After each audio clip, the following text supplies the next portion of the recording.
Okay, today we're talking relationship goals. All right.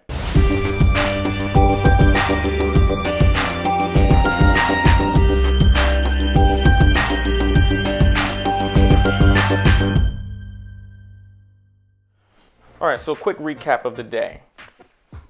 Today was kind of shit. I'm not gonna lie. I've just been so reactive all day, and actually, I had a conversation with a good friend of mine, which kind of encapsulates how I've been feeling for today and like the past couple of days. So just, hey, what's up, Helen? How are you?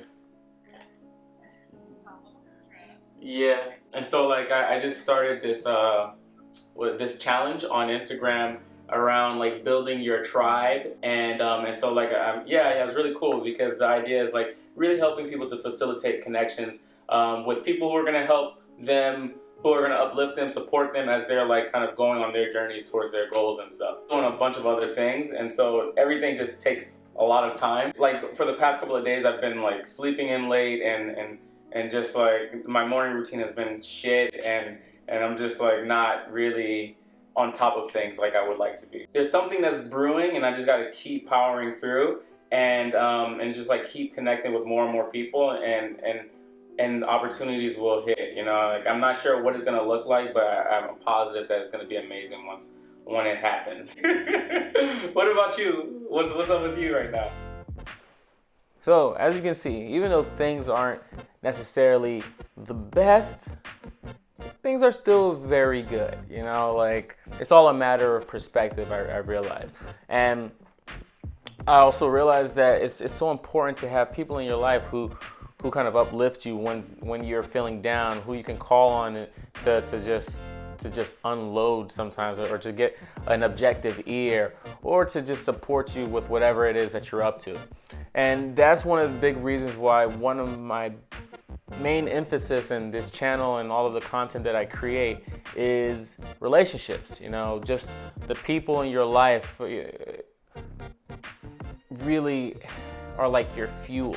You know, earlier this year, I was at a wedding of one of my really good friends from college, and I'm not a very religious person, but the priest there, he said something very profound that I've kept with me to this day. And basically, he was giving my friend and his new bride advice on how to have a successful marriage. And one of the things he said was that you need to put in as much time, if not more, into your relationships as you do in your career.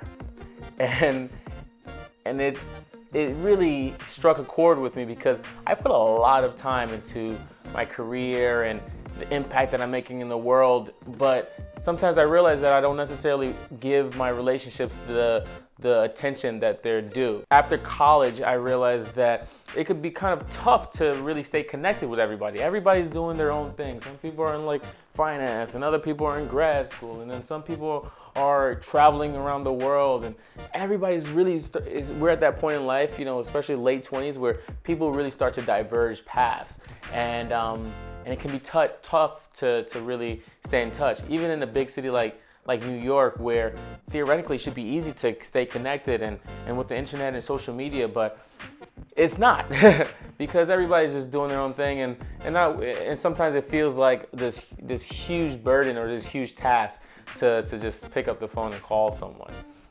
or to just go and have brunch. Especially for me, I'm speaking for myself, but I know a lot of people feel the same thing.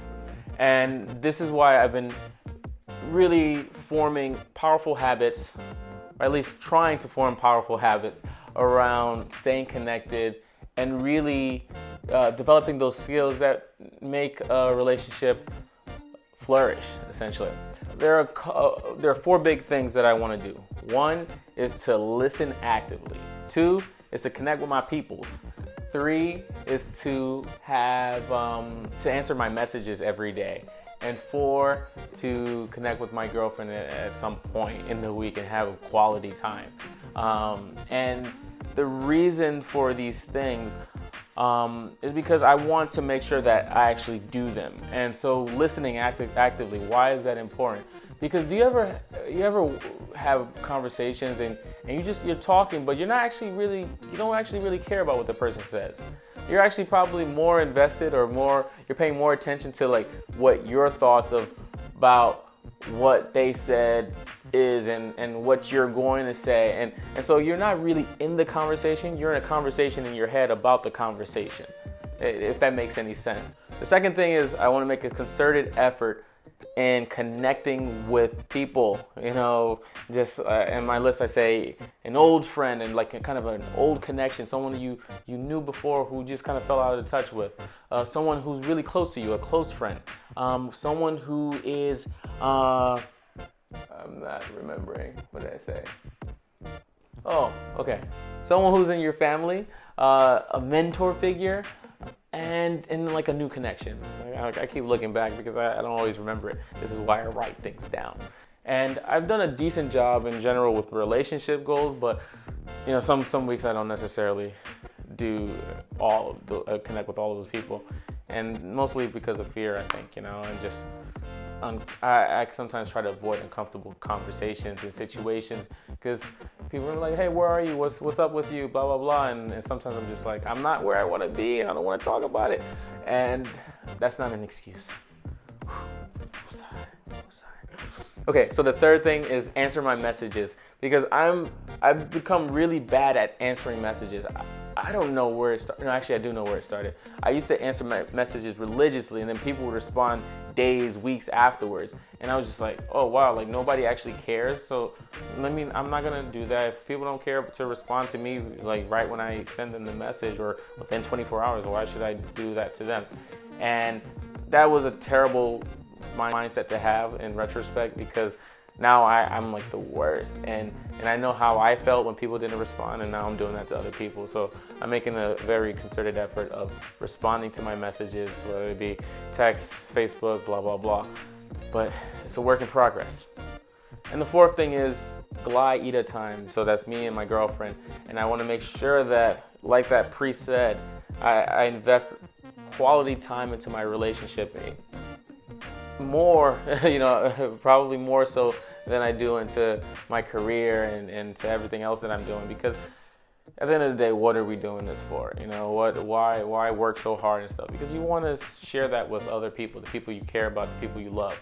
And she's somebody that's really dear to me, and so I got to make sure that I X that out, and not just X it out just to do it, but because it's not about just saying, oh yeah, I did it this week.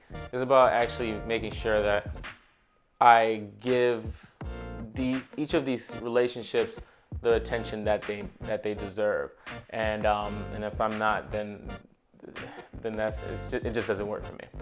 And so I like to come up with specific, measurable, actionable, results-oriented, timely goals for myself for every area of my life. Look into SMART goals if you want to know what I just said. My ultimate goal, which is not the ultimate goal, is just something to get me in the game, which is basically to come up with an album of the cool experiences and things that I've done with family, friends, mentors, etc. each and every month. I don't know, I like the idea of having maybe like a physical album with all the pictures of people I've connected with, the people I've met, and all of the different events and things that we've done together, and the new experiences and memories that we've formed. This is really important for me because growing up, I never really we didn't take pictures in my family, and that's something that I wish we could have done more of. And so I just want to start to build up, albums of memories and have it in my house, not just online or whatever, but just have like physical thing, just to be able to be like, man, like, look at this. I did all of this, and I connected with all these people, and we did all of this. Remember that time? And then anybody that comes to my home will be able to look through it and see it as well. So I think that'll be really fun, and I think that will be really cool. And so that's the big goal, or the measurable results of all of my relationship habits that I'm forming this year. Let's see how it goes. So let me know in the comments below, what are some of your big goals for relationships? whether that be romantic or platonic, and what are the tasks, the actual habits and things that you can form or have formed in order to make sure that you're reaching those goals. Leave a comment below, like, subscribe, share this with as many people as possible. You know the deal. And I love you guys, and I look forward to sharing more with you tomorrow. Deuces.